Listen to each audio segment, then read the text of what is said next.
नमस्कार, मैं हूं आपका दोस्त अभिषेक। स्वागत है आपका हेलो मनी 9 में। मनी 9 एक ऐसा मंच है जो आपको अपनी वित्तीय समझ बढ़ाने में मदद करता है और आपको अपने भविष्य को आर्थिक रूप से सुरक्षित बनाने में सक्षम बनाता है।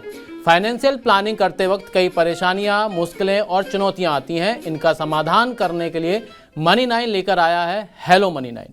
आज हमारे कार्यक्रम में जुड़ रहे हैं certified financial planner Jitendra Solanki ji. Sir, आपका स्वागत है प्रोग्राम में। नमस्कार अभिषेक जी। सर नमस्कार। सर, आज जैसा कि हमारे कार्यक्रम का सब्जेक्ट है रिटायरमेंट प्लानिंग, और आज हम इसी पे बात करेंगे और इससे हमारे जो दर्शकों के सवाल हैं उसके हम जवाब देंगे। तो आज हम जिस कार्यक्रम को आगे बढ़ने से पहले एक छोटा सा मेरा भी सवाल है कि जैसा रिटायरमेंट है तो रिटायरमेंट प्लानिंग जो है वो इतनी ज़रूरी क्यों है? पहला एक जो आम लोगों के मन में सवाल आता है, तो हम शुरुआत इसी से करते हैं कि आखिर रिटायरमेंट प्लानिंग इतनी ज़रूरी क्यों है, इसे क्यों करना चाहिए? देखिए अभिषेक जी, रिटायरमेंट प्लानिंग जीवन का एक बहुत बड़ा हिस्सा है और ऐसा हिस्सा है जहां पे आमतौर पर आप एक ऐसा जीवन व्यतीत करना चाहते हैं जहां आप काम नहीं करना चाहते और जो आपने इकट्ठा किया है, जो वेल्थ क्रिएट की है, उसी से आप रिटायरमेंट प्लानिंग से अपना जीवन जो है व्यापन करना चाहते हैं। अब क्यों जरूरी है? पहली बात, लॉन्गिविटी बढ़ रही है, यानी कि पहले अगर हम रिटायरमेंट के बाद 20 साल तक जीते थे तो अब 30 साल तक जीने लगे। तो यानी कि मेरा अगर जितनी ज्यादा मेरी लंबी अवधि होगी उतना ही मुझे पैसों की जरूरत होगी। अब क्या मैं जितना कमाता हूँ वो पर्याप्त है, ये हर व्यक्ति को देखना होगा। दूसरा है इन्फ्लेशन। जैसे इन्फ्लेशन बढ़ता है मेरे खर्चे भी बढ़ते हैं और रिटायरमेंट प्लानिंग के बाद जब मैं उस उम्र के पड़ाव पे हूँ जहां मैं सोचता हूँ कि मुझे काम करने की जरूरत ना पड़े, तो क्या मैं इतना कॉर्पस इकट्ठा कर सकता हूँ कि मैं 30 साल तक उसको अपना जीवन यापन कर सकूं और बिना किसी रोक टोक के या बिना किसी मुश्किलों के, क्योंकि उसमें खर्चे खाली महीने के नहीं होते, मेडिकल एक्सपेंसिव भी है और एक्सपेंसिव भी है। तो ये जो लॉन्गिविटी बढ़ रही है ना, जिसको हम लॉन्गिविटी रिस्क बोलते हैं, इसकी वजह से बहुत जरूरी हो गया है कि रिटायरमेंट प्लानिंग आपकी टॉप प्रायोरिटीज में हो। सर, जैसे आपने कहा कि हम बिना काम के भी अपना खर्चा चला सकें, उसके लिए हमें कॉर्पस इकट्ठा करना होता है। तो ये कॉर्पस इकट्ठा करने के क्या क्या तरीके और मतलब बाजार में मौजूद हैं, और हम कहाँ कहाँ ये इसको निवेश करें जिससे हमारे पास एक अच्छा खासा अमाउंट जो है इकट्ठा हो जाए और हम अपना जो गोल्डन टाइम है जिसको बोलते हैं रिटायरमेंट के बाद, वो अच्छे से हम व्यतीत कर सकें? देखिए, कोई भी अच्छा कॉर्पस इकट्ठा करने के लिए जरूरी होता है कि आप जो बचत कर रहे हैं उससे आप एक अच्छा रिटर्न कमा सकें। अब अगर इन्फ्लेशन मेरा 7% है तो मुझे अगर 10% का रिटर्न नहीं मिल रहा है तो मैं बहुत ज्यादा नहीं कमा रहा। अच्छा, 7% अगर इन्फ्लेशन है और अगर मैं ठीक है। 7% ही कमाऊंगा तो मेरा जो है रिटायरमेंट कॉर्पस में जितना चाहता हूँ उतना इकट्ठा नहीं होगा, क्योंकि मैं अपने बचत से कोई कमाई नहीं कर रहा हूँ। तो ये जरूरी है कि आपकी जो बचत है वो ग्रो करे। अब बहुत सारे इंस्ट्रूमेंट है, शेयर बाजार है, डेट इंस्ट्रूमेंट्स है और दूसरे इंस्ट्रूमेंट है। आपको ये देखना होता है कि कौन सा ऐसा निवेश है जहां पे मैं इस इन्फ्लेशन को बीट करके एक अच्छा रिटर्न कमा सकूं। अब आमतौर पर अगर हम देखें तो शेयर बाजार के बिना बड़ा मुश्किल होता है कि आपको जो है इतना अच्छा रिटर्न मिल जाए, और वो भी लंबी अवधि में। ये बहुत जरूरी है कि रिटायरमेंट प्लानिंग एक लंबी अवधि का गोल है। अगर आप शेयर बाजार में निवेश करते हैं तो आपको लंबी अवधि चाहिए। तो जो रिटायरमेंट प्लानिंग करते वक्त वो जो कॉर्पस इकट्ठा करना है उसके लिए मुझे जरूरी होता है कि मैं ग्रोथ एसेट में पैसा निवेश करूं, जिसमें से इक्विटीज एक one of the growth asset है कि जिसमें मेरे हिसाब से जरूरी हो जाता है कि मेरा हमेशा कुछ पैसा इक्विटीज में रहे, जिससे कि मैं इन्फ्लेशन को बीट करके रिटर्न कमा सकूं। ओके सर, अब हमारे साथ हमारे पहले कॉलर शो में जुड़ गए हैं। ये पंजाब से कुलभूषण जी हैं। कुलभूषण जी से बात करते हैं हम। हेलो जी, नमस्कार जी। नमस्कार कुलभूषण जी, आप पंजाब से बोल रहे हैं। क्या हालचाल हैं आपके? जी ठीक। अच्छा, मेरा क्या सवाल है आपका, पूछिए। हाँ जी, मेरा सवाल ये है कि रिटायरमेंट की प्लानिंग शुरू करने का सही समय क्या है और मैं इसकी शुरुआत कैसे कर सकता हूँ? ओके सर, ये कुलभूषण जी आपसे पूछ रहे हैं कि रिटायरमेंट की प्लानिंग शुरू करने का सही समय क्या है और इसकी शुरुआत कैसे कर सकते हैं? देखिए, आमतौर पर तो रिटायरमेंट प्लानिंग लोग जो है बाद में जाके शुरू करते हैं। पहले बच्चों के गोल हो जाते हैं और बहुत सारे एक्सपेंसेस हैं, घर खरीदना है, इन गोल्स को मीट करते हैं और उसके बाद रिटायरमेंट प्लानिंग शुरू करते हैं। जो मसला मैंने देखा है कि 40-45 से जो जाके जो है रिटायरमेंट प्लानिंग शुरू होती है। पर मेरी राय में द मोमेंट आप एक अर्निंग शुरू कर देते हैं, आप कमाई करना शुरू कर देते हैं, आपकी रिटायरमेंट प्लानिंग तभी शुरू हो जानी चाहिए। उसका मुख्य कारण है कि जो रिटायरमेंट कॉर्पस है वो आपका इतना होगा कि अगर आप जल्दी शुरू करेंगे तो कम निवेश के साथ ज्यादा कॉर्पस इकट्ठा कर पाएंगे। जितनी आप देर करेंगे उतनी आपका जो कंट्रीब्यूशन अमाउंट है वो बढ़ता चला जाएगा। हो सकता है कि इतनी देर हो जाए कि जो कंट्रीब्यूशन चाहिए वो आप कंट्रीब्यूशन नहीं कर सकते, आपकी आय उतनी नहीं है। तो बहुत जरूरी है कि जितनी जल्दी आप शुरू कर लें उतना अच्छा है। मेरी राय में जब पहली नौकरी आपकी लगती है उसमें से कुछ हिस्सा रिटायरमेंट प्लानिंग के लिए निवेश करना शुरू कर देना चाहिए। ओके, मतलब आप कहना चाहते हैं कि जितना जल्दी हम शुरुआत करेंगे उतना अच्छा और उतनी बड़ी एक कॉर्पस जो है हम इकट्ठा कर पाएंगे। जी, जितना जल्दी लाइफ में आप रिटायरमेंट प्लानिंग शुरू करते हैं उतना आपका जो कंट्रीब्यूशन रिक्वायर्ड है वो कंट्रीब्यूशन कम हो जाता है। मसलन के तौर पर अगर मैं 25 साल की उम्र पे शुरू करता हूं तो मैं 15 2000 5000 महीने से मैं अचीव कर सकता हूं, वही मुझे 40-45 उम्र पे अगर करना पड़े तो मुझे 30,000 50,000 कंट्रीब्यूट करना पड़ेगा। तो क्या मैं उतना कंट्रीब्यूट कर पाऊंगा? मतलब थंब रूल अगर हम मान के चलें तो यह है कि जितना जल्दी उतना अच्छा। जी जी सर, एक हमारे दूसरे कॉलर हमारे प्रोग्राम में जुड़ गए हैं, अमन गोरखपुर से हैं। हेलो अमन जी। हेलो अभिषेक जी, कैसे हैं आप? बस मैं बढ़िया हूँ, आपका क्या सवाल है पूछिए, हमारे एक्सपर्ट जो हैं आपका सवाल सुन रहे हैं। अभिषेक जी, मेरा सवाल ये है कि मैं एक प्राइवेट एम्प्लॉय हूँ, तो क्या मुझे एनपीएस में इन्वेस्टमेंट करना चाहिए? आमदनी के हिसाब से मैं इसमें कितने पैसे लगाऊं, मतलब कितना आइडियल है जो एनपीएस में मुझे लगाना चाहिए? अच्छा सर, अमन पूछ रहे हैं कि वो एक प्राइवेट कर्मचारी हैं और एनपीएस में निवेश उनके लिए क्या उचित रहेगा, और अगर वो एनपीएस में निवेश करते हैं तो कितना पैसा उनको हर महीने इसमें लगाना चाहिए। देखिए, एनपीएस में जो निवेश है, एनपीएस रिटायरमेंट के लिए ही बनाया गया प्रोडक्ट है और इसके जो फीचर होते हैं वो ये, जब आप निवेश करते हैं तो आपका निवेश एक निर्धारित एज तक जो है ब्लॉक हो जाता है और उसके बाद ही आप उस पैसे को यूटिलाइज कर सकते हैं, जिसमें से कुछ हिस्सा मैंडेटरी जो है एक पेंशन के रूप में आपको मिलता है। अब एनपीएस क्योंकि म्यूचुअल फंड की तरह निवेश होता है, शेयर बाजार में भी निवेश है, दूसरे बाजार में भी निवेश है, वहां से आप जितना कमाएंगे उतना कॉर्पस इकट्ठा होगा। कितना करना चाहिए एनपीएस, ये निर्भर करेगा कि आपकी रिटायरमेंट नीड है, कॉर्पस कितना आप एक्यूमुलेट करना चाहते हैं। मेरी राय में लॉन्ग टर्म रिटायरमेंट गोल अगर मैं करूं तो कम से कम 10 से 15% आपकी इनकम का हिस्सा जो है रिटायरमेंट गोल की तरफ जाना चाहिए और इसके ऊपर आपका निर्भर करेगा कितना कॉर्पस चाहिए आपको, उसके हिसाब से कितना आप कंट्रीब्यूट कर सकते हैं, उसके हिसाब से आप एनपीएस में अपना निवेश तय कीजिए। बट मेरी राय में एनपीएस के साथ साथ आप म्यूचुअल फंड भी देख सकते हैं जो ज्यादा लिक्विड इन्वेस्टमेंट हो सकता है। तो एनपीएस में भी करिए, उसके अपने फायदे हैं और साथ साथ म्यूचुअल फंड में भी निवेश कर सकते हैं। ओके सर, आपने बहुत अच्छा सलाह दिया है, सभी लोगों को इससे कुछ ना कुछ सीखना चाहिए। मुझे भी आज बड़ी अच्छी सीख मिली है, अभी तक मैंने ऐसा कोई प्लान नहीं किया है लेकिन अब मैं आगे सोचूंगा। हमारे एक और कॉलर हैं सर, उरई जिला जालौन से प्रवीण श्रीवास्तव जी, उनका सवाल लेते हैं। हेलो प्रवीण जी। हाँ जी, नमस्ते सर। नमस्ते, क्या हालचाल हैं आपके? बस बढ़िया। क्या सवाल है, आप पूछिए। सर मेरा सवाल था, जो सरकार ने बुजुर्गों के निवेश के लिए वय वंदना योजना शुरू की थी, अब वो 31 मार्च को बंद हो रही है। ओके। अब जो आने वाले भविष्य में जो रिटायर होंगे उनके लिए फिर क्या उपयोगी, उसके एवज में सरकार क्या करना, मतलब क्या सही विकल्प रहेगा? है? अच्छा, ठीक है सर। जितेंद्र जी, प्रवीण जी पूछ रहे हैं कि जो सरकार की योजना थी वय वंदना योजना, जो 31 मार्च से बंद होने की खबरें हम लोग देख रहे हैं, तो वो ये जानना चाहते हैं कि या उनके घर में कोई होगा जो रिटायरमेंट होने वाला होगा उनका, तो उनके लिए अब इसके लिए इसकी जगह क्या विकल्प है, वो कहाँ निवेश कर सकते हैं अपना रिटायरमेंट कॉर्पस बनाने के लिए? देखिए, ये जो स्कीम थी ये शुरू की गई थी कि जो रिटायर्ड है उनको एक आय का जो है एक पर्याप्त ऑप्शन उनको मिले, उसीलिए ये पेंशन की तरह जो योजना काम करती है उसको वो दी गई थी। हालांकि इसमें लाइफ लॉन्ग नहीं मिलता है, आपको 10 साल तक पेंशन मिलती है और आपकी मृत्यु के बाद नॉमिनी को परचेज अमाउंट भी मिल जाता है। अब ये स्कीम 31 मार्च 2023 तक थी, इसके बाद लागू रहती है नहीं रहती है ये सरकार का निर्णय होगा। लेकिन अब सरकार ये भी देखेगी कि भाई जो आज की डेट में इंटरेस्ट रेट है वो क्या उसके बराबर हम लोग जो है उसमें रेट पेंशन रेट क्या हम दे पाएंगे, हाई पेंशन रेट क्या पॉसिबल होगा।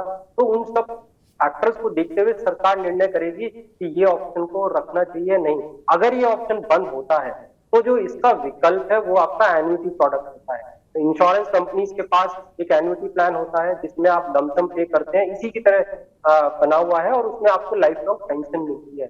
लेकिन एक बात का ध्यान हमेशा रखना चाहिए, जो भी निवेश कर रहा है वो ये कि इनमें पेंशन फिक्स मिलती है, पेंशन बढ़ती नहीं है आपके इन्फ्लेशन के साथ। और दूसरा, ये आपकी आय से ही टैक्सेबल होता है, यानी कि ये आपकी आय में जुड़ती है और जो भी जिस भी इनकम टैक्स स्लैब में आप आते हैं उसके अकॉर्डिंगली टैक्स होता है। तो एन्युटी इससे ज्यादा लंबा प्रोडक्ट है। एन्युटी में आप 15 साल या लाइफ लॉन्ग पेंशन ले सकते हैं। तो इसका विकल्प एन्युटी प्रोडक्ट है जो लाइफ इंश्योरेंस कंपनी देती है। लेकिन जैसा मैंने कहा कि दो फैक्टर्स को आपको ध्यान में रखना चाहिए कि क्या वो इनकम पर्याप्त होगी 15 साल बाद, 20 साल के बाद। ओके सर, इसी से एक जुड़ा छोटा सा सवाल मेरा है कि जो सरकार वय वंदना योजना लाई थी 60 साल से ऊपर बुजुर्गों के लिए, तो ये आखिर बंद करने का पीछे का क्या निर्णय है, क्या मतलब वजह है जो ये सरकार बंद कर रही है? देखिए, सरकार ने एक समय जो है तय किया था कि तब तक ये लागू रहेगी, इसके बाद लागू होगी नहीं होगी ये सरकार निर्णय करेगी। अब किसी भी प्रोडक्ट में जहां आपको इंटरेस्ट देना है वो तय किया जाता है कि इस वक्त इंटरेस्ट रेट सिनेरियो क्या चल रहा है। और हाई इंटरेस्ट रेट अगर सिनेरियो होता है तो सरकार के लिए बड़ा मुश्किल होता है कि हाई इंटरेस्ट बियरिंग प्रोडक्ट जो है वो मार्केट में ला सके। तो अगर हाई एन्युटी रेट देना है तो वो सस्टेनेबल मुश्किल होता है, क्योंकि ये लॉन्ग टर्म प्रोडक्ट है, 10 साल तक वो इनकम देनी है। अब अगर ये इंटरेस्ट रेट 5 साल के बाद गिरने शुरू हो जाते हैं तो हाई इंटरेस्ट रेट ही देना पड़ेगा।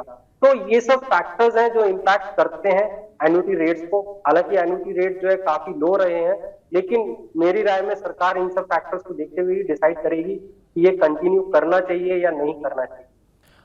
सर एक सवाल है, मैंने एक मित्र के पास बैठा था, वो पूछे थे कि जब हम रिटायरमेंट की प्लानिंग करते हैं तो जो प्रोडक्ट मार्केट में अवेलेबल हैं इनके अलावा क्या हम प्रॉपर्टी में भी एक ऑप्शन देख सकते हैं रिटायरमेंट के लिए, जहां से रेंटल इनकम के थ्रू हम अपनी पेंशन की जो ज़रूरत है वो पूरी कर सकें? देखिए, प्रॉपर्टी जो है थोड़ा मुश्किल होता है, उसका 2 कारण है। अगर आप रेजिडेंशियल प्रॉपर्टी देखते हैं वहां से रेंटल इनकम का सोच रहे हैं तो रेजिडेंशियल पे रेंटल जो यील्ड है वो बहुत ही कम है, 5% से भी कम है। तो यानी कि आप इन्फ्लेशन भी बीट नहीं कर पा रहे हैं। तो आप एक 2% या 3% यील्ड के लिए आप 50 लाख का कैपिटल एक साथ डाल देंगे। दूसरी तरफ अगर आप कमर्शियल प्रॉपर्टी जहाँ पे अच्छा यील्ड मिलता है अगर आप वहां पे निवेश करेंगे तो उसके और भी कारण है, आपको मैनेज करना पड़ेगा। रेंट आपका कितना आएगा, बीच में कुछ ऐसा पीरियड आ सकता है जहां जो प्रॉब्लम आए, आपको टेनेंट मैनेज करने पड़ेंगे। तो बहुत सारी दिक्कतें हैं। तो क्या इन दिक्कतों के साथ किया जाता है? मेरी राय में प्रॉपर्टी पे ना निर्भर करके अगर आप म्यूचुअल फंड जैसा ऑप्शन लेंगे, उसमें डेट म्यूचुअल फंड में निवेश करके वहां से सिस्टमेटिक विड्रॉल प्लान चलाएंगे तो वो आपको ज्यादा लिक्विड, ज्यादा एफिशिएंट इन्वेस्टमेंट देगा और वो हेडेक नहीं होगी जो आपकी प्रॉपर्टी में हेडेक है। मतलब अगर हेडेक से बचना है तो हमें ज़्यादा अच्छा ऑप्शन म्यूचुअल फंड है हमारे पास प्रॉपर्टी के बजाय। बिल्कुल। और होता क्या है कि हर कोई कमर्शियल मैनेज नहीं कर सकता, तो ज्यादातर लोग रेजिडेंशियल की तरफ जाते हैं। अब रेजिडेंशियल यील्ड ही जब आपका नहीं है, 5% से भी कम आपको रेजिडेंशियल यील्ड मिल रहा है तो वो निवेश तो आपके लिए खराब है ना। ओके, मतलब ये महंगाई से जो लड़ाई है उसमें भी हमारे लिए कोई मददगार साबित नहीं होगा। आप रेजिडेंशियल यील्ड में नहीं मात दे पाते। अच्छा, और रेंटल इनकम पे सर एक सर्टेन लिमिट के बाद फिर टीडीएस और टैक्स का भी चक्कर आ जाता है। वो टैक्स आपकी आय में जुड़ेगा, आपकी आय के अकॉर्डिंग लगेगा। वहीं आप डेट म्यूचुअल फंड में निवेश कर रहे हैं, वहां से जो अर्निंग होगी 3 साल के बाद कैपिटल गेन टैक्सेशन है, लॉन्ग टर्म इंडेक्सेशन बेनिफिट मिल रहा है। तो वो सब डिफरेंस है। और दूसरा, आपको एक साथ इतना बड़ा कैपिटल नहीं डालना पड़ता है। अब मान लीजिए आपने प्रॉपर्टी में डाल दिया, बीच में आपको कुछ थोड़े पैसों की जरूरत है, क्या आप पूरी प्रॉपर्टी बेच देंगे कुछ पैसों की? पर म्यूचुअल फंड में आपको जितना चाहिए उतना निकाल सकते हैं। तो वो सब फैक्टर्स हैं। ज्यादा लिक्विड है म्यूचुअल फंड, ज्यादा टैक्स एफिशिएंट हो जाता है, प्लस मैनेजमेंट ज्यादा आसान है। ओके सर, एक हमारे दर्शक हैं यूट्यूब से, धर्मेंद्र जी वो सवाल पूछ रहे हैं। धर्मेंद्र जी का सवाल है कि वो 7 साल बाद वो रिटायर्ड हो जाएंगे और अभी उनका जो एक टारगेट है वो 50,000 रुपये पर मंथ इन्वेस्ट करने का है, तो वो पूछना चाहते हैं कि वो जो इन्वेस्ट है वो कहाँ करें, उनके लिए एवेन्यूज़ क्या क्या हो सकते हैं ये 50,000 रुपये इन्वेस्ट करने के। देखिए, पहले तो डिपेंड करेगा कि क्या 7 साल के बाद ये पैसे को विड्रॉ कर लेंगे या इसमें से कुछ पैसा ये लॉन्ग टर्म के लिए चला सकते हैं। मेरी राय में तो बैलेंस स्ट्रेटेजी अगर लेके चलेंगे, 50,000 में से कुछ पैसा जो आप इक्विटी म्यूचुअल फंड में निवेश कीजिए, वो पैसा आप ये मान के चलिए कि आपको 7 साल के बाद विड्रॉ नहीं करना है, उसको आप 10-15 साल के लिए होल्ड कर सकते हैं। उससे क्या होगा कि उस पैसे पे आपको अच्छा रिटर्न मिल जाएगा। अब अगर इसमें से कुछ राशि आपको 7 साल के बाद विड्रॉ करनी है, तो फिर उसके लिए आप इक्विटी म्यूचुअल फंड में ना निवेश करके हाइब्रिड म्यूचुअल फंड चूज कर सकते हैं। बैलेंस एडवांटेज फंड है, इस तरह की कैटेगरी है, वो आप चूज कर सकते हैं जिसमें कि रिस्क फैक्टर कम होता है, रिटर्न आपको थोड़ा बेटर मिलता है। और अगर आपको तो बेसिकली यूटिलाइजेशन के हिसाब से क्या होराइजन है उसके हिसाब से चूज कीजिए। पर मेरी राय में 50,000 पर मंथ अगर आप निवेश कर रहे हैं तो थोड़ा आप लॉन्ग टर्म भी निवेश कीजिए और ये मान के चलिए कि ये पैसा मैं 10 साल 15 साल के बाद भी यूटिलाइज करूंगा। ओके, उम्मीद है धर्मेंद्र जी आपको आपके सवाल का उत्तर मिल गया होगा। सर, एक हमारे गाजियाबाद से दर्शक हैं, वो सवाल पूछना चाहते हैं। यशवीर सिंह इनका नाम है। Hello sir. हेलो यशवीर जी, नमस्कार, क्या हाल चाल हैं आपके?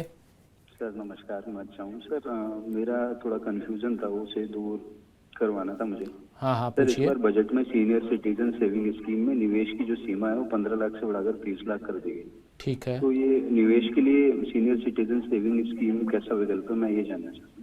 जितेंद्र जी, यशवीर जी ये जानना चाहते हैं कि जो अभी हाल ही में बजट में सरकार ने सीनियर सिटीजन सेविंग स्कीम की जो लिमिट है वो 15 लाख से बढ़ाकर जो 30 लाख रुपए की है, वो इन्वेस्टमेंट के लिहाज से कितनी अच्छी है? ये क्या बेहतर ऑप्शन रहेगा इन्वेस्टमेंट के लिए?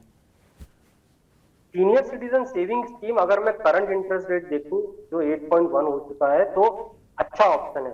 खासकर अगर आप लोअर टैक्स स्लैब में आते हैं तो 8.1 इंटरेस्ट जो है आपके लिए बहुत अच्छा फिक्स इंटरेस्ट आपको मिल रहा है, जो एक 6 साल तक आपको मिलेगा। तो एक आय का जो जरिया है उसके लिए सीनियर सिटीजन सेविंग स्कीम अच्छा विकल्प है। तो मेरी राय में अगर आप लोअर टैक्स स्लैब में आते हैं तो आप इसमें निवेश का सोच सकते हैं। प्रॉब्लम आती है कि अगर आप हायर टैक्स स्लैब में है, 30% टैक्स स्लैब में आते हैं, तो फिर 8.1% पे भी आपको 30% टैक्स लगेगा, तो यानी कि आपका जो रिटर्न है वो कम हो जाता है।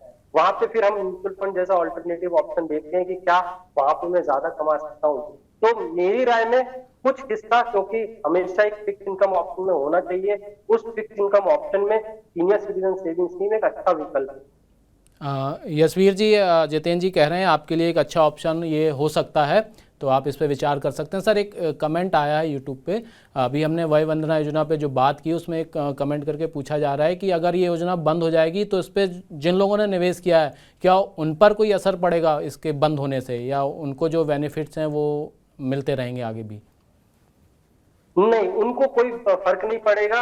आपने जितने होराइजन के लिए आपने इन्वेस्ट किया है, आपको उस होराइजन तक आपको जितने बेनिफिट्स है सब मिलते रहेंगे।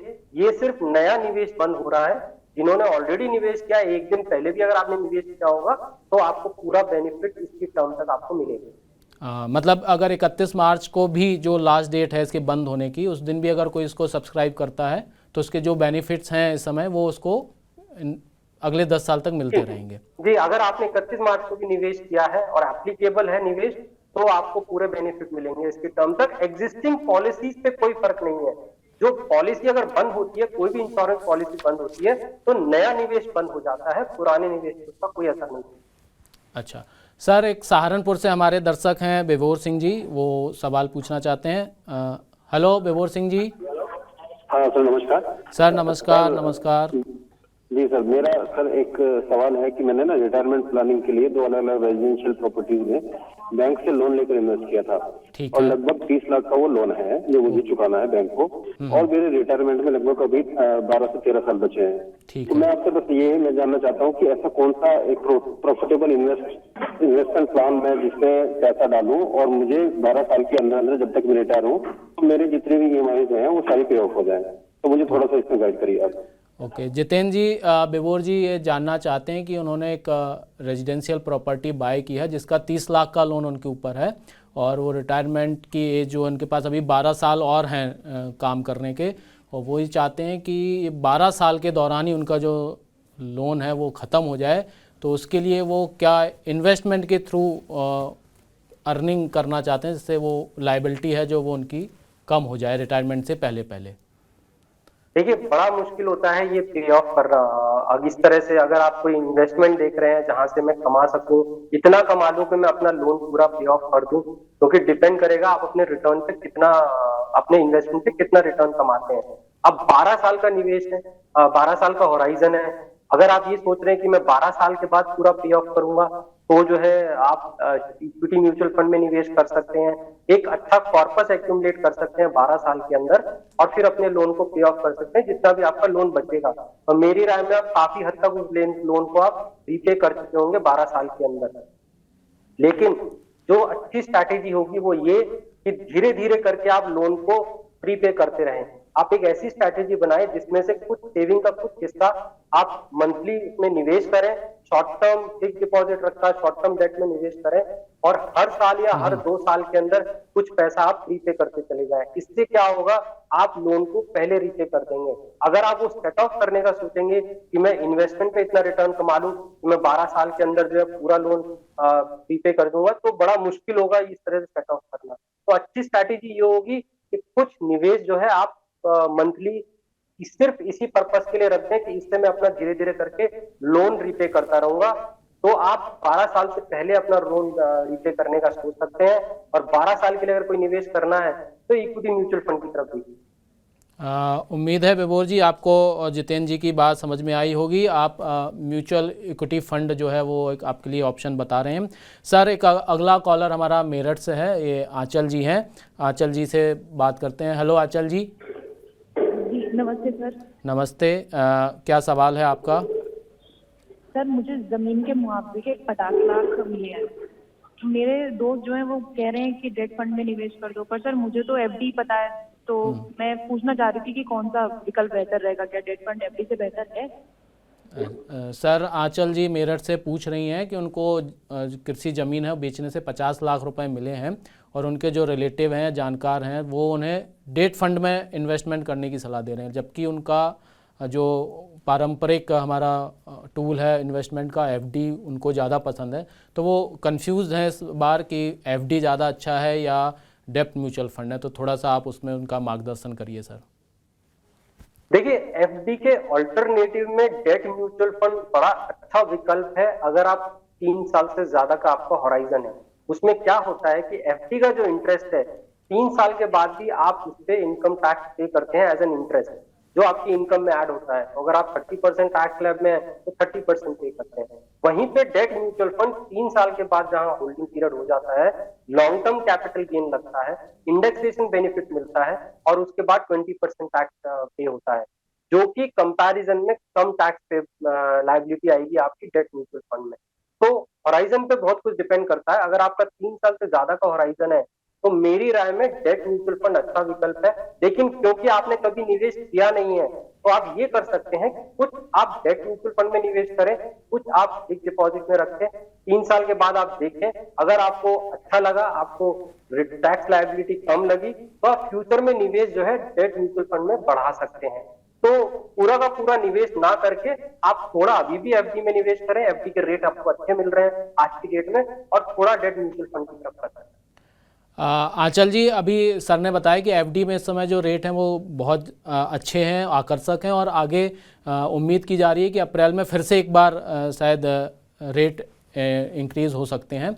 और तो ये एक अच्छा आपके लिए विकल्प है कि आप दोनों जगह आप अपना थोड़ा थोड़ा निवेश करके, दोनों की तुलना करके फिर एक ज़्यादा अच्छा डिसीजन ले पाएंगे। जब आपके सामने दोनों चीज़ों के परिणाम सामने आएंगे तो आप ये खुद तय कर पाएंगे कि आपको एफडी ज़्यादा अच्छा रिटर्न दे रही है या डेट म्यूचुअल फंड रिटर्न दे रही है। सर, एक यूट्यूब से सवाल आया है हमारे पास। यूट्यूब से धर्मेंद्र जी हैं, वो सवाल पूछ रहे हैं। धर्मेंद्र जी का सवाल, धर्मेंद्र सुब्रतो, सॉरी नाम थोड़ा कंफ्यूज हो गया है, सुब्रतो हैं जो सवाल पूछ रहे हैं यूट्यूब पे। सुब्रतो जी का सर सवाल है कि प्राइवेट जॉब में उनको लंबी अवधि का जो निवेश करना थोड़ा सा उनको मुश्किल लगता है, और वो हर महीने 10,000 रुपये निवेश करना चाहते हैं। तो इसके लिए उनके पास विकल्प नहीं, वो तलाश रहे हैं। तो इसके लिए वो अच्छे रिटर्न के लिए क्या विकल्प आप उनको सजेस्ट करेंगे? देखिए 10,000 रुपये महीने का निवेश,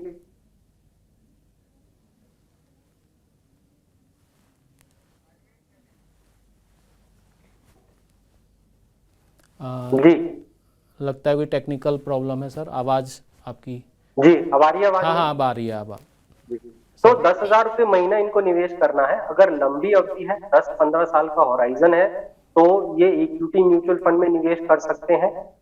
उस इक्विटी म्यूचुअल फंड के अंदर डिफरेंट कैटेगरीज में निवेश कर सकते हैं, थोड़ा लार्ज कैप, थोड़ा मिड कैप में निवेश करके वहां से इनको एक अच्छा कॉर्पस एक्यूमुलेट हो सकता है इसी 10,000 रुपये से। तो इक्विटी म्यूचुअल फंड मेरी राय में लंबी अवधि के लिए अच्छा रहेगा।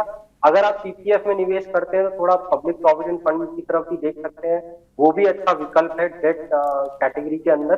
बट लार्जली अगर लंबी अवधि है, और लंबी अवधि का मेरा कहना है कि 10 साल से ज्यादा का होराइजन है, तो आप इक्विटी म्यूचुअल फंड में निवेश कीजिए, वहां से आप अच्छा कॉर्पस एक्यूमुलेट कर सकते हैं। सर एक कानपुर से हमारे दर्शक जुड़े हैं, रौनक सिंह, वो अपना एक सवाल पूछेंगे। हेलो रौनक जी, नमस्कार। नमस्कार सर। आपका क्या सवाल है, पूछिए रौनक जी। सर मेरी उम्र अभी 40 ईयर्स है। 60 साल में मैं रिटायर होना चाहता हूं, तो मुझे कितनी पेंशन की जरूरत होगी, इसको मैं कैसे कैलकुलेट करूं? जितेंद्र जी, रौनक जी ये जानना चाहते हैं कि अभी वो 40 साल उनकी उम्र है और 60 साल में वो रिटायर्ड होंगे, उनके पास मतलब 20 साल अभी काम करने का और वक्त है। तो वो उनका सवाल ये कि वो 20 साल बाद जब रिटायर्ड होंगे उनको कितने पेंशन की ज़रूरत होगी, इसका हिसाब लगाने के लिए क्या मतलब गणना करने की क्या फॉर्मूला है, या इसको वो तय कैसे करें कि कितनी पेंशन की उनको ज़रूरत होगी? देखिए कैलकुलेशन के लिए तो आपका जो है बहुत कैलकुलेटर्स अवेलेबल हैं। रिटायरमेंट कैलकुलेटर्स आपके ऑनलाइन अगर गूगल सर्च करेंगे आपको बहुत सारे कैलकुलेटर्स मिल जाएंगे। उसमें आपको डाटा फीड करना होता है और वो आपको कॉर्पस निकाल के तय कर देता है। अब तय आपको ये करना है कि वो कॉर्पस कितनी पेंशन पे बेस होना चाहिए। मेरी राय में आप ये देखें कि आजकल आपके आज के खर्चे कितने हैं। मान लीजिए आपके आज 20,000 का खर्चा है, अब 20 साल के बाद ये 20,000 का खर्चा 7% इन्फ्लेशन पे कितना हो जाएगा। तो जितना ये 20,000 रुपए महीना 7% इन्फ्लेशन पे 20 साल के बाद बढ़ेगा, वो आपकी पेंशन रिक्वायरमेंट होगी 20 साल के बाद। तो पहले तो आप ये निकालें कि एक्सपेंस जो है आज का 20,000 मंथली, वो 20 साल के बाद कितना हो जाएगा, उसको पेंशन मान के तब आप वो कॉर्पस एक्यूमुलेट कर सकते हैं। और ये दोनों के लिए ही कैलकुलेटर्स बहुत अवेलेबल है। आप अगर आपको एक्सेल आती है आप एक्सेल पे कर सकते हैं, वरना ऑनलाइन आप कैलकुलेटर निकालेंगे फ्यूचर एक्सपेंसेस का, रिटायरमेंट कैलकुलेटर, तो आपको बहुत कैलकुलेटर मिल जाएंगे, उसमें डाटा फिट करके वो आपको कॉर्पस देता है। बट मेरी राय में ये सही फॉर्मूला है कि आप एक्सपेंसेस के बेस पे आप निकाल लें इसको, तो उससे जो है आप एक नियर पहुंच जाएंगे उसके।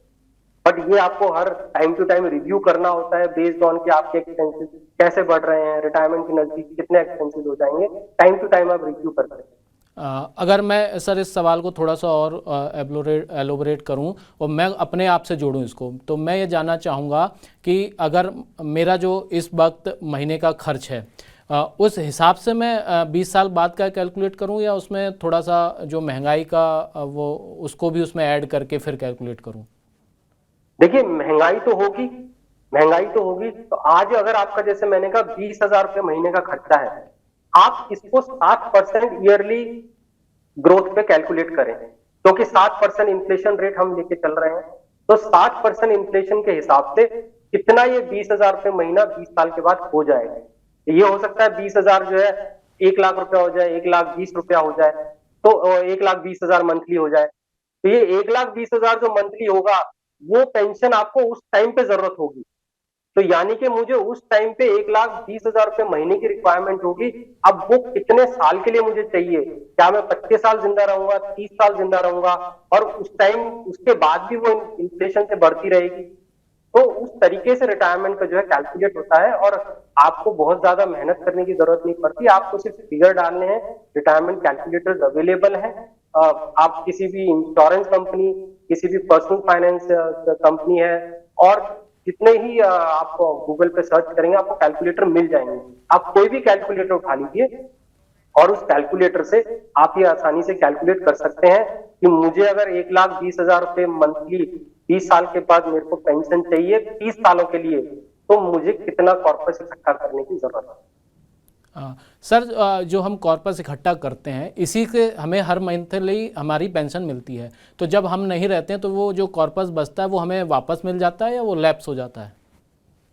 देखिए, वो तो एक जो वापस आने की बात है वो तो तब की बात है कि आपने किसी इंश्योरेंस कंपनी के पेंशन प्लान में निवेश कर दिया। अब उसमें बहुत सारे ऑप्शन होते हैं, नॉमिनी को वापस भी मिल सकता है, कुछ वापस भी नहीं मिलेगा, पेंशन आपको भी मिल सकती है, आपके बाद आपकी वाइफ को मिल सकती है, सब में जो है पेंशन रेट अलग अलग होता है। लेकिन मैं ये नहीं कहता कि पेंशन प्रोडक्ट में सारा का सारा आप निवेश करो, आपको एक स्ट्रैटेजी बनानी होगी। जैसे 60 साल के बाद है, सीनियर सिटीजन सेविंग स्कीम है, वहां निवेश कर सकते हैं, म्यूचुअल फंड में निवेश कीजिए, वहां से आप सिस्टमेटिक विड्रॉल प्लान कर सकते हैं। तो इस तरह से आपको डिफरेंट इंस्ट्रूमेंट लेके तब आपको एक पोर्टफोलियो बनाना होता है, रिटायरमेंट पोर्टफोलियो। तब आप अपनी जो इनकम है, रिटायरमेंट इनकम, उसको ऑप्टिमाइज कर सकते हैं, ज्यादा से ज्यादा ले सकते हैं। तो अब उसमें हर प्रोडक्ट जो भी आप निवेश करते हैं, सबका जो सक्सेशन है वो अलग अलग तरीके से होता है। बेस्ड ऑन म्यूचुअल फंड होगा तो सक्सेशन आपने क्या विल में लिखा है, वसीयत में क्या लिखा है, उसके अकॉर्डिंग हो जाएगा। वह अगर नहीं है तो सक्सेशन एक्ट के अकॉर्डिंग होगा। पेंशन प्रोडक्ट है, पेंशन में आपने क्या ऑप्शन चूज किया उसके अकॉर्डिंग होगा। तो हर प्रोडक्ट का अलग अलग सक्सेशन तरीके से होता है, बट सबके लिए आप अगर विल लिख के जाते हैं तो विल के अकॉर्डिंग होता है। ओके सर, एक मेरा मित्र हैं, टीचर हैं वो स्कूल में, उनको कल रात में बात हो रही थी उससे, तो मैंने पूछा था कल एक ऐसा प्रोग्राम आने वाला है जिसमें हम रिटायरमेंट प्लानिंग को लेकर बातचीत करेंगे। तो उन्होंने सवाल उनका था, वो अभी फ़ोन लगाया तो कनेक्ट नहीं हो पाया, लेकिन उनका सवाल उन्होंने मुझे बताया था, तो मैं उनके बिहाफ पे आपसे पूछ लेता हूँ। सर, उनका सवाल ये था कि उन्होंने एक Tata AI Fortune guarantee plus plan में रिटायरमेंट के लिए उन्होंने ये प्लान लिया। उसका पहला प्रीमियम अभी एक गया है, वो ईयरली प्रीमियम है, उसको 5 साल तक उनको 1 लाख रुपीज़ उनको देना, और उसको 8 साल बाद उनको उस पर पेंशन स्टार्ट हो जाएगी।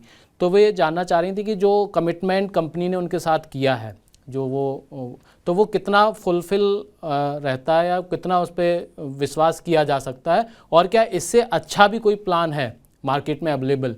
और उनका इसी में एक और जवाब था कि क्या 1 साल के जो प्रीमियम गया है उसको बंद कर सकते हैं इस प्लान को बीच में ही, और फिर स्विच कर सकते हैं अगले प्लान में दूसरे में। भाई, उनके 2-3 सवाल है, मैं एक एक करके आंसर देता हूँ। सबसे पहली बात, इंश्योरेंस एक कॉन्ट्रैक्ट होता है जिसमें आपने एक बार कॉन्ट्रैक्ट कर दिया, अगर आप प्रीमियम पूरा पे करते हैं तो इंश्योरेंस कंपनी को जो बेनिफिट उसने आपको बताए हैं कॉन्ट्रैक्ट के जरिए वो फुलफिल करने हैं। तो जो इनका सवाल है कि क्या वो बेनिफिट मिलेगा, तो इनको बाकायदा बेनिफिट मिलेगा अगर ये प्रीमियम पूरे पे कर देते हैं। उसमें कोई वो नहीं है, इंश्योरेंस कंपनी को जो है पूरा पे करना होता है। अगर इंश्योरेंस कंपनी बोलती है अपने प्रोडक्ट में कि हम 30 साल तक आपको मंथली इनकम देंगे, उसके अकॉर्डिंग आपने प्रीमियम भरा है तो आपको 30 साल तक वो इनकम मिलेगी। दूसरा सवाल था कि क्या ये प्रोडक्ट अच्छा है, इसके ऑल्टरनेटिव कुछ और है। तुम देखिए, कोई भी इंश्योरेंस प्लान है, जो ट्रेडिशनल इंश्योरेंस प्लान होते हैं उसमें रिटर्न एक बहुत बड़ा ड्रॉबैक है। आपको रिटर्न बहुत ज्यादा नहीं मिलता है, आपको नंबर्स में वो इनकम दिखाई देती है, पर जब आप प्रीमियम पे करते हैं और नेट रिटर्न निकालते हैं तो कई बहुत से ज्यादातर प्रोडक्ट में आप देखेंगे इन्फ्लेशन को भी बीट नहीं कर पाते। तो मेरी राय में ट्रेडिशनल इंश्योरेंस प्लान से आप जितना बच सकते हैं बचें। आप अपना कॉर्पस इकट्ठा करें, उसके बाद अपनी एक रिटायरमेंट डिस्ट्रीब्यूशन स्ट्रैटेजी बनाएं, अलग अलग निवेश के जरिए आप देखें, और तब आप जो है, कोई भी एक सिंगल निवेश ऐसा नहीं है आज की डेट में कि आपने पूरा निवेश कर दिया और आपके सारे गोल फुलफिल हो जाएंगे। सबके अपने ड्रॉबैक है। रिटायर अब जो प्रोडक्ट इन्होंने बात किया उसमें जो इनकम मिलेगी वो फिक्स्ड है, वो बढ़ती नहीं है। तो 10 साल के बाद वो इनकम कम पड़ जाएगी तो क्या होगा? अगर सारा का सारा पैसा उसमें लगा दिया तो वो इनकम तो बढ़ेगी नहीं। तो इसलिए जरूरी है कि एक रिटायरमेंट की स्ट्रैटेजी बने और एक सिंगल प्रोडक्ट को ना देखिएगा, मल्टीपल प्रोडक्ट को देखें और ये देखें कि कहाँ पे मुझे जो नेट रिटर्न मिल रहा है, जो मेरे हाथ में आएगा पैसा, वो कहाँ पे ज्यादा आएगा और क्या वो इन्फ्लेशन को बीट कर पा रहा है। मतलब कुल मिला के बात यह है कि अगर हमें कोई प्लानिंग करनी है रिटायरमेंट की तो हम एक बास्केट, जो हम कहते हैं ना, बास्केट होनी चाहिए। पोर्टफोलियो, जैसे हम अगर शेयर मार्केट में इन्वेस्ट करते हैं तो अलग अलग शेयरों में एक सारा पैसा एक शेयर में लगाने के बजाय जैसे अलग अलग शेयरों में लगाते हैं, जिससे हम बाजार के उतार चढ़ाव से अपने आप को सेफ रख सकें। उसी तरह आपका कहना है कि हमें जो रिटायरमेंट की प्लानिंग करते समय एक बास्केट बनानी चाहिए, उसमें अलग अलग हमें थोड़ा थोड़ा पैसा हर जगह लगाना चाहिए, जिससे जो हम इन्फ्लेशन को भी बीट कर सकें और एक कॉर्पस भी अच्छा खासा इकट्ठा हो जाए और हमें कोई किसी एक प्रोडक्ट के डूबने से हमारा सारा पैसा जो है वो असुरक्षित भी ना हो। तो इसके लिए सर ज़रूरी, जैसे आपने बताया, आप तो सर आपको इतने सालों का एक्सपीरियंस है, आप लोगों के सामने कह सकते हैं, लेकिन हर कोई ये नहीं कर पाता है। तो उसके लिए ये सब चीज़ें सोचने का, समझने का, सीखने का वक्त नहीं होता है। तो इसके लिए उनको कहाँ से मदद मिल सकती है? अगर वो कोई फाइनेंशियल प्लानिंग करना चाहता है रिटायरमेंट के लिए, तो उसको कहाँ जाना चाहिए? आजकल हम देखते हैं लोग ऑनलाइन देख के भी शुरू कर देते हैं, फिर बाद में उनको पछताना पड़ता है। तो सबसे अच्छा क्या उनके लिए विकल्प हो सकता है इस प्लानिंग को करने के लिए? किसकी मदद वो ले सकते हैं?